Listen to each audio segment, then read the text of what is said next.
Hi, my name is Heather Nevill, and I run a team of Presales Solutions Architects at Verizon.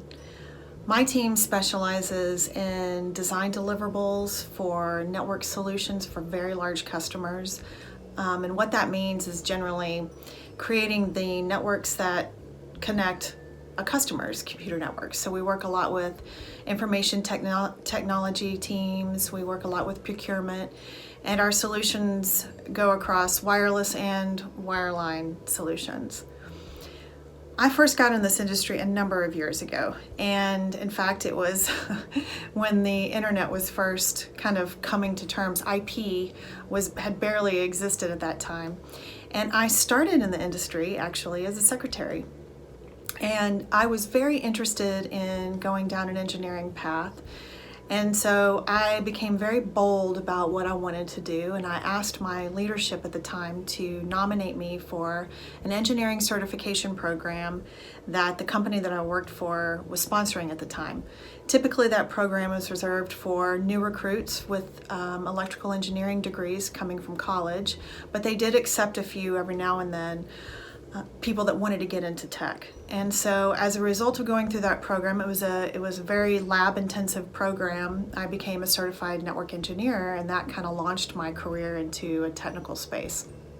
And I loved it. I was a network engineer for a few years, and then I expressed a desire to go into leadership, and I was pretty relentless about it. And I did everything I could possibly do to learn. I made sure that my leadership was aware of that, and I got promoted. And I've been leading technical resources pretty much ever since. One of the challenges in not just being a female in the tech space, but being a female leader in the tech space, is that you're constantly, or at least this has been my experience, I have spent a lot of time being constantly tested. My credibility is always in question. And over the years, I've become a lot better at finessing that than I probably was initially. But it's something that nobody really prepared me for. It was something that I kind of had to learn as I went along. So I would say that that's probably been one of the pretty consistent biggest challenges, even to being somewhat invisible in the room, being the top expert in the room, and not being regarded as such. I am an extrovert, and so I have been bold. For those of you that are introverts, I would say it's critical to also make sure that your voice is heard. And it's also important for us to have a number of women sitting in the room or sitting around a table, because we need to amplify each other's voices. I am passionate about diversity and inclusion within the STEM fields, and here's why. For one thing, there is no greater success than to have a diverse populace of thought, age, orientation, race. If you have a homogeneous group, you have a homogeneous platform. And technology especially, we need diverse coders, we need diversity written in our code, we need diversity and inclusion in all aspects of our tech space.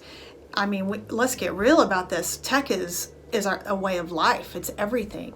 And if we start building in unconscious bias in our artificial intelligence platforms, then we're creating or perpetuating the same problem that we always have.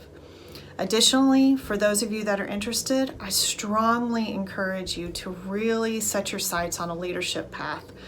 And you can do anything, volunteer for anything, volunteer for programs that come up that might propel you into a leadership space.